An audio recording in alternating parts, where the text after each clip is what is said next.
No dia 1º de junho de 2016, aconteceu a inauguração do túnel de San Gotardo, o maior túnel ferroviário do mundo.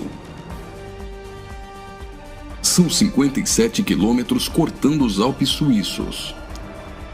A inauguração foi um evento de grande porte, transmitida por vários canais de televisão de todo o mundo. A cerimônia teve uma apresentação artística, como a das aberturas de Copas do Mundo ou de Olimpíadas. A encenação, intitulada Sacre do Gotardo, foi carregada de elementos do ocultismo, além de trazer mensagens de uma nova ordem mundial. Muitas autoridades e a Nata Econômica Europeia participaram dessa solenidade. Dentre as personalidades presentes estavam o presidente da Suíça, Johann Schneider, a chanceler da Alemanha, Angela Merkel, o presidente da França, François Hollande, e o primeiro-ministro da Itália, Matteo Renzi. A inauguração do túnel teve ainda uma celebração ecumênica e recebeu a bênção sacerdotal de um rabino do judaísmo, de um imã do islamismo, de um padre da Igreja Católica e de uma pastora luterana. Vamos analisar alguns elementos dessa celebração bizarra, que muitos analistas chamaram de inauguração da nova ordem mundial. Na primeira parte, em ambiente fechado, a humanidade é representada por uma marcha de zumbis, pronta para receber ordens. Surge então um anjo na forma de bebê. Aparentemente, este representa Lúcifer. O anjo caído já começa a apresentar semelhanças com Baphomet, que é um dos principais símbolos de Satanás em algumas linhas de culto pagão. Observe, dentre as personalidades presentes, esse sujeito, portando um cetro e vestido com traje de algum tipo de organização ou irmandade. Ele traz um broche com a figura de um bode que deve representar também Baphomet. A cerimônia macabra evolui para a aparição de um homem-bode, representando um demônio-chefe. Esse demônio exerce autoridade e liderança sobre outros demônios que são liberados pelo mundo, representado aqui pela ferrovia. Por essa ferrovia, passam vários períodos da humanidade, revivendo alguns tipos de sociedades secretas e rituais pagãos dos celtas, da Grécia Antiga, do hinduísmo e principalmente do Egito Antigo. Observe ao fundo a figura do Sol, representando um dos principais objetos de adoração das culturas antigas. Sob a ordem do chefe, os demônios se lançam para cumprir sua missão na Terra. Aqui, vemos a representação de antigas sacerdotisas e místicos adoradores, todos sendo conduzidos pelo homem-bode. As sacerdotisas estão levando um cordeiro, como algo a ser oferecido em sacrifício.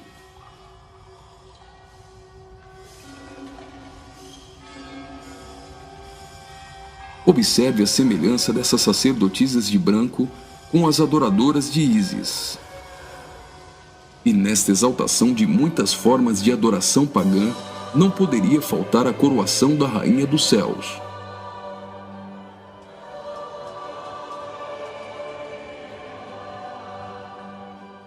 A cerimônia prossegue, agora em um ambiente externo.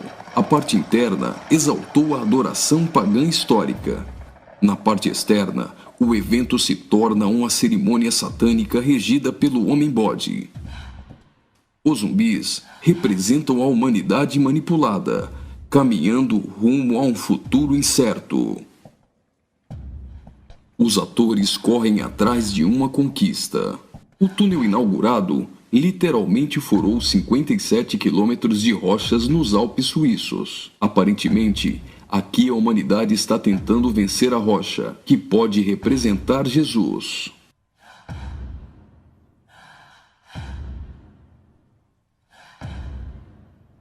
Por várias vezes, eles investem desorganizadamente contra a rocha, mas todas as tentativas são frustradas.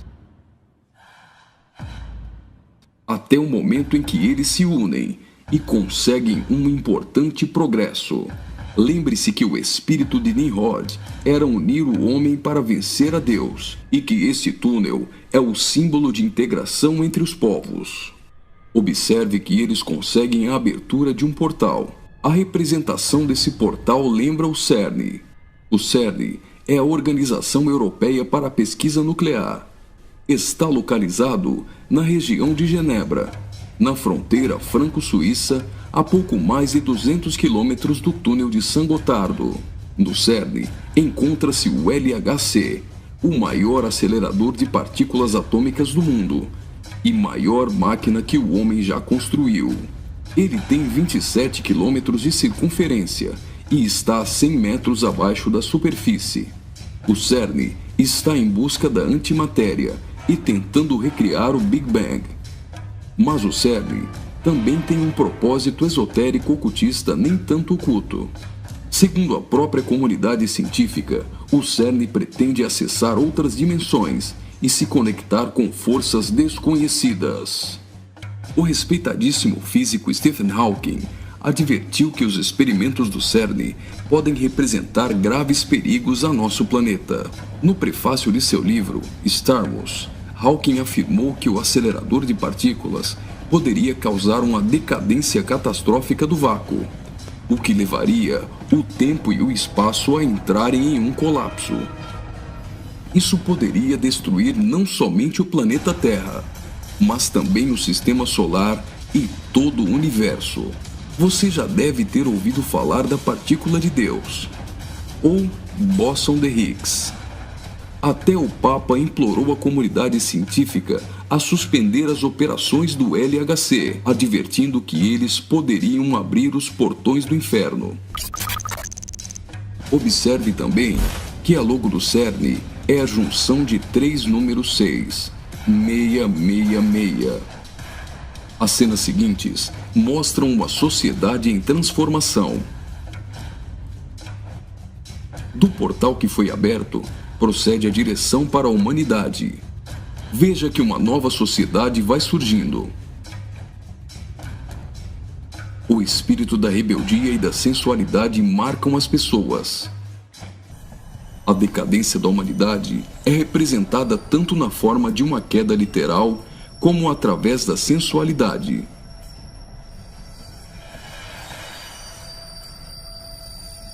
Do portal surge um corpo nu, e logo as pessoas ficam endemoniadas.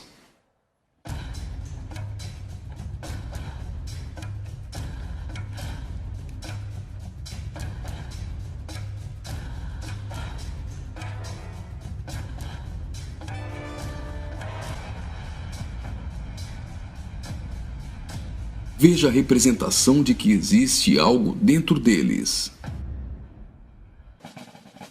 Trabalhadores do túnel aparentemente são representados aqui, mas observe que a verdadeira representação é o deus Shiva, da trindade hinduísta. Shiva é o deus da destruição. Ele destrói para dar lugar a algo novo. A dança de Shiva é considerada a manifestação física do ritmo cósmico. Observe que na entrada do principal laboratório do CERN existe uma imagem de Shiva. A dança destruidora de Shiva é associada à aceleração ou à dança das partículas. A cena seguinte lembra os operários mortos na construção do túnel, mas na verdade representa o sacrifício humano.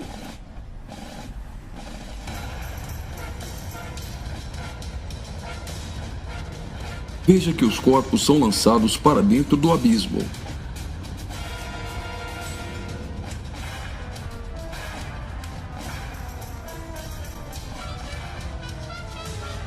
Preste atenção. Do fundo do abismo, as mãos vêm receber o sacrifício.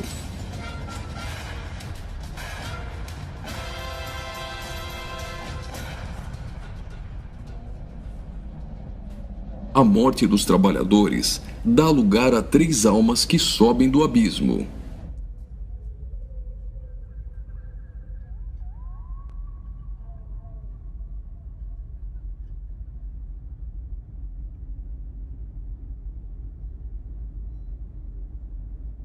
Surge então um enorme olho que tudo vê, ou o Olho de Horus, um importante símbolo usado pelos Illuminati.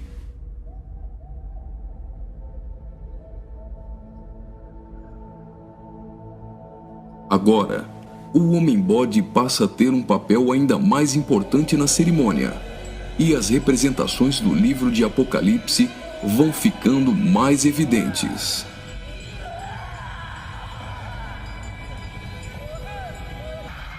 Veja como os demônios se parecem muito com o orixá Omolu. Do portal surge uma figura de um homem, misturada com a de um bode e 3 escaravelhos egípcios. O escaravelho simboliza o deus Khepri, o deus do sol nascente. Homem e bode se fundem, representando a encarnação de Satanás e o surgimento do anticristo. Ele não será um homem normal. Sua autoridade e poder provém do próprio Satanás. Uma personagem, aparentemente representando a deusa Ísis, surge para ungir o homem-bode, que é a própria besta. Como a cerimônia de coroação de um rei, a besta é ungida governante sobre todo o mundo. Observe novamente que os demônios lembram muito o orixá Omolu. Após receber o manto do espírito feminino de Ísis, a besta manifesta atitudes homossexuais. Ungido governante do mundo, a besta demonstra sua fúria contra todos e agita seus demônios.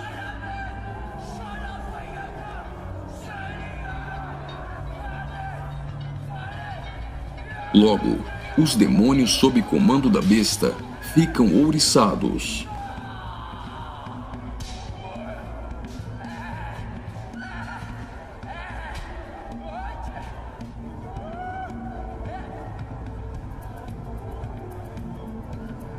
Assim como está escrito em Apocalipse, a besta passa a ser adorada pelos homens e pelos demônios.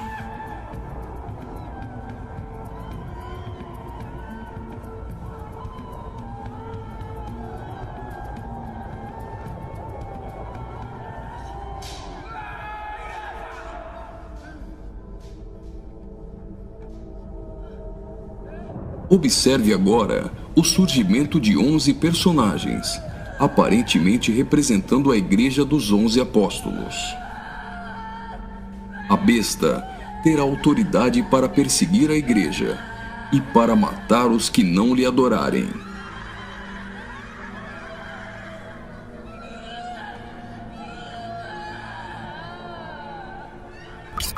Observe que no telão a besta tem várias cabeças. Logo, a besta parece ter sido ferida na cabeça. Leva as mãos à cabeça e vai caindo. Segue-se então uma cerimônia fúnebre, com um antigo canto germânico do ocultismo. Veja essas pessoas carregando árvores secas invertidas. Observe que as raízes estão para cima. Assim como a cruz invertida é um símbolo do satanismo, tudo que se apresenta invertido representa o contrário. A imagem do telão é a árvore da morte, que é o contrário da árvore da vida.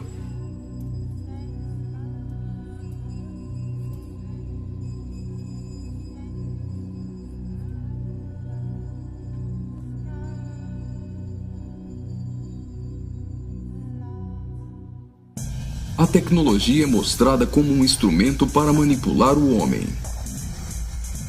O avanço da ciência nos últimos dias foi profetizado por Daniel. Observe agora a semelhança da imagem no telão com a Pokébola do game Pokémon Go.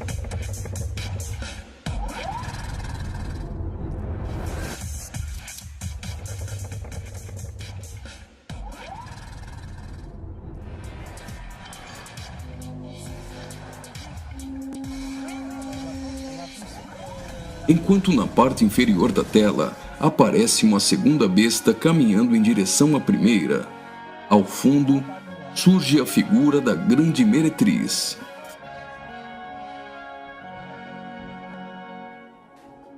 Observe que a segunda besta ressuscita a primeira.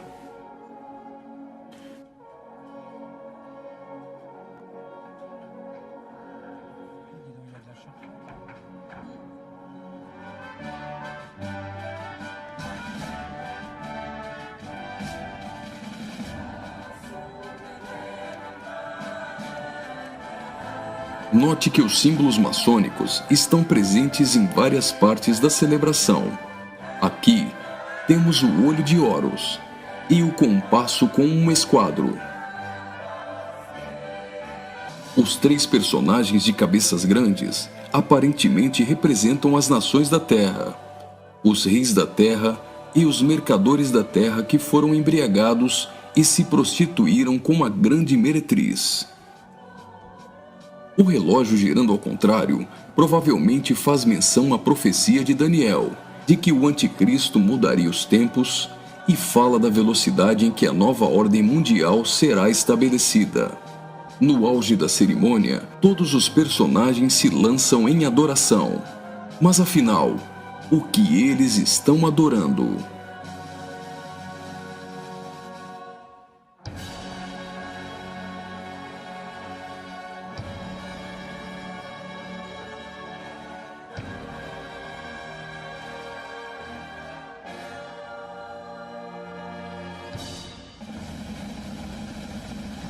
Então, o trem sai do túnel. Mas certamente eles não estão adorando um trem. Eles adoram aquele a quem pensam que venceu a rocha. Eles adoram o grande dragão, a antiga serpente, que se chama Diabo e Satanás, o sedutor de todo mundo. Pensam que Satanás venceu a Cristo. A celebração é como se fosse uma grande vitória, como a consumação de uma enorme conquista.